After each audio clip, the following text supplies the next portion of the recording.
Welcome to the series, Critical Thinking Skills in Science. This is Chapter 4, Building Our Own Philosophy, and it's session number 10, last session.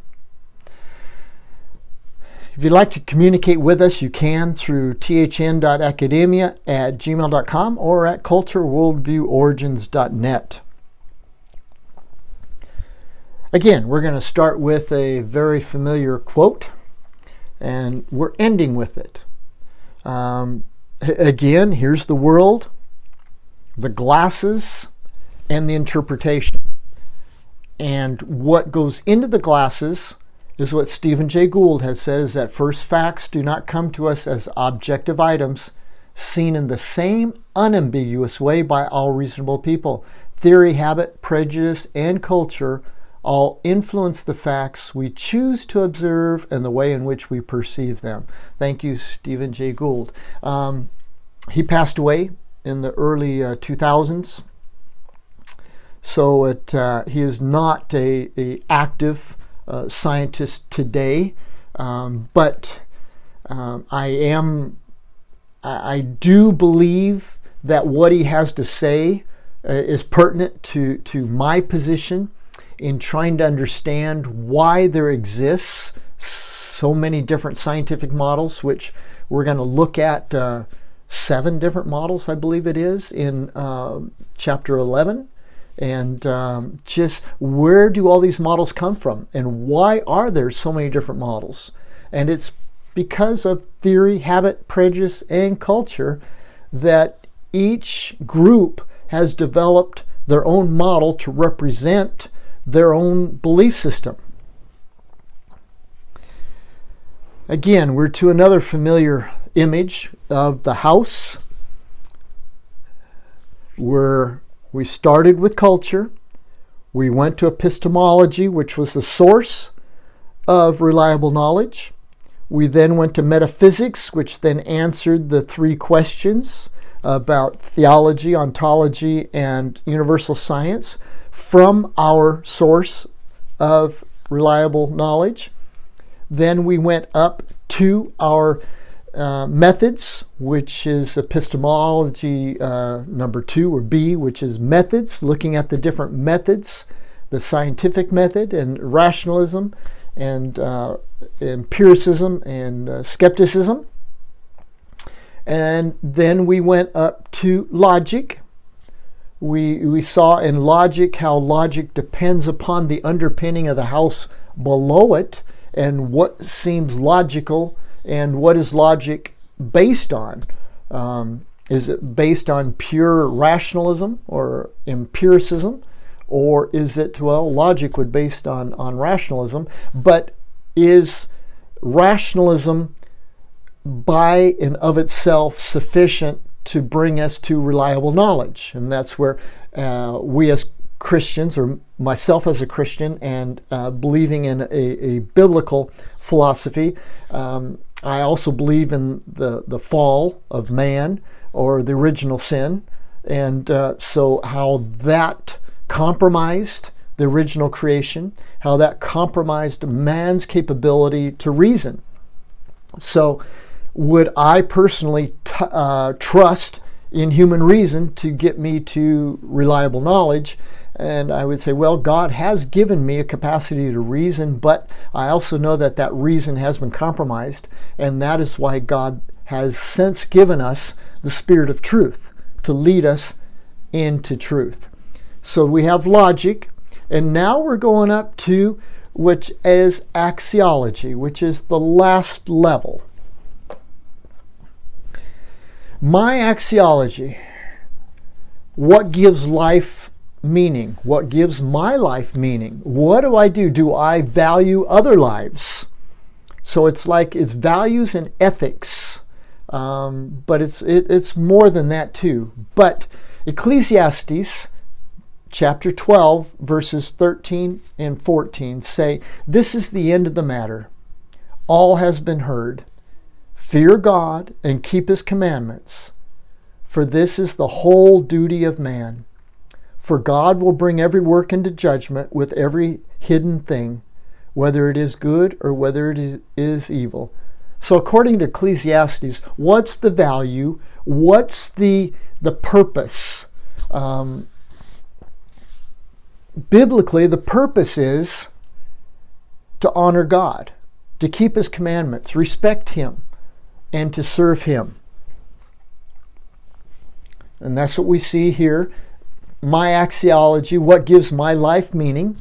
What is the chief end of man? And that has been answered by a shorter catechism. The Westminster Shorter Catechism says man's chief end is to glorify God and to enjoy Him forever. So that's man's chief end. And forever starts now. So it's like we're not looking at a glorious future. We're looking at a glorious present where we are born again. We are of a new spirit. We can commune with God because God is spirit. And once we are born of a new spirit, we can have that communion with God and to complete the purpose for which God has created us to do. So our chief end is to enjoy God, but to also complete the purpose for which God created us to be here with. Now that is one side of the equation. That's the axiology side, the finishing of the philosophy.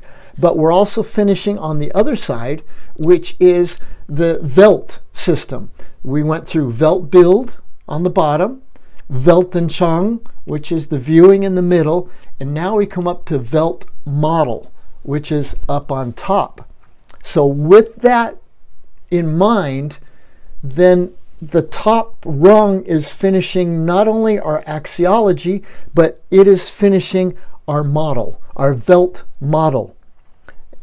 And based on my culture, prejudice, theory, and habit, my model of science would be the creation science model. Not because of the evidence, but how I choose to interpret the evidence and what evidence I choose to interpret.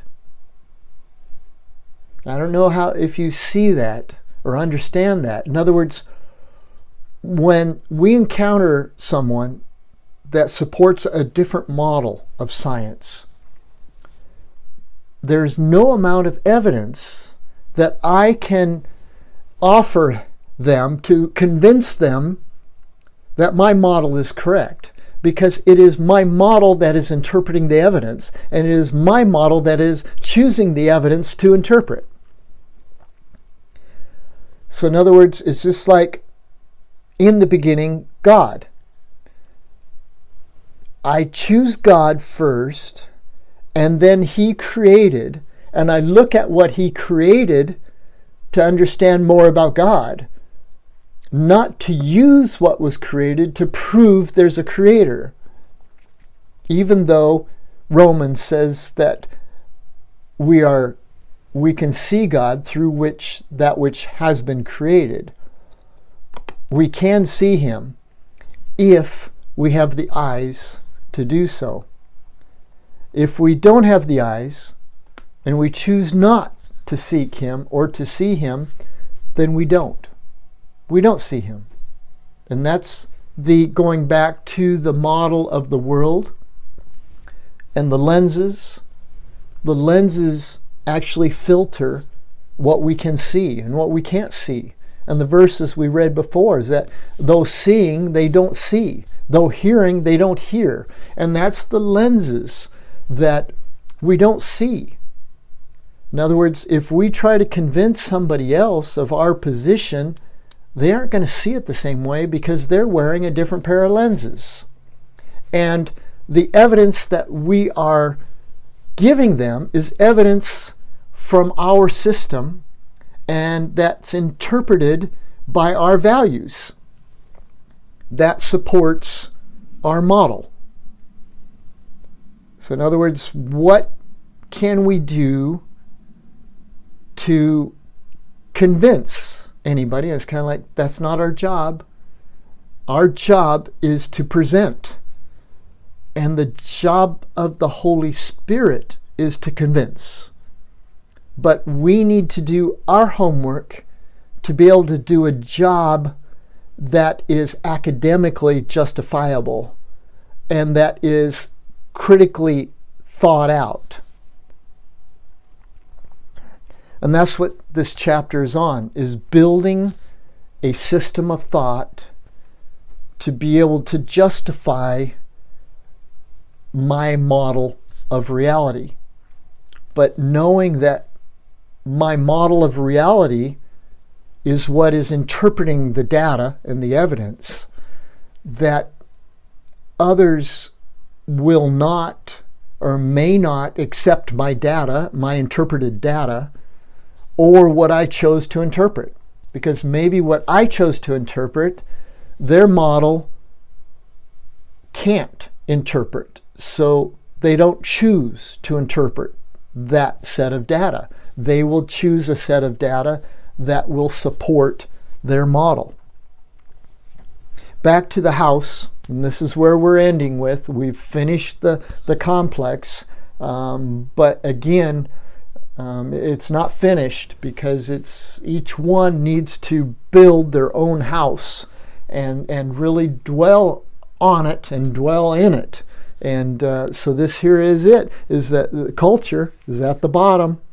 And then I swing over to epistemology, the source of reliable knowledge, and then up to metaphysics. And based on my source, I answer the questions of theology, ontology, and universal science. Then go up to epistemology, the methods, or rationalism, empiricism, skepticism, but all guided by the Spirit of God and yielding myself to Him. Logic, my logic is built upon God's thinking, and His thoughts are not my thoughts, and my thoughts are not His thoughts. And so He might actually call us to do something that is quite illogical, which is often the case, which requires a step of faith. After logic, then we go up to axiology. Axiology is the values, what we value in life, our ethics, where does it come from, good, bad, evil, otherwise. But on this side, at the bottom, we're at Weltbild, which is the culture. And then we go up to Weltmodel, which is ending the house or crowning the house with our model, modeling what we believe. And so that model would be a scientific model, a political model, economic model, whatever model you want. This is modeling our view of reality. That's the house. I hope it's got a little more sense now, or that you're able to use it, because I want to see that each one is working at developing their own personal perspective, worldview, philosophy, and however you relate worldview to philosophy. Again, we're going to end this chapter with the same bookends, okay? Got the world. Everybody sees the same world, but they don't all see it the same way. They got it, their personal perspectives of theory, habit, prejudice, and culture that affects what they conclude, what they think about it. And that is the quote, "First facts do not come to us as objective items seen in the same unambiguous way by all reasonable people. Theory, habit, prejudice, and culture all influence the facts we choose to observe and the way in which we perceive them." Thank you, Stephen Jay Gould. Again, that's the house. We have Gould's culture, prejudice, theory, and habit, along with the Weltbild and with the philosophy going up the other way. That is how the house relates to each of the three different concepts.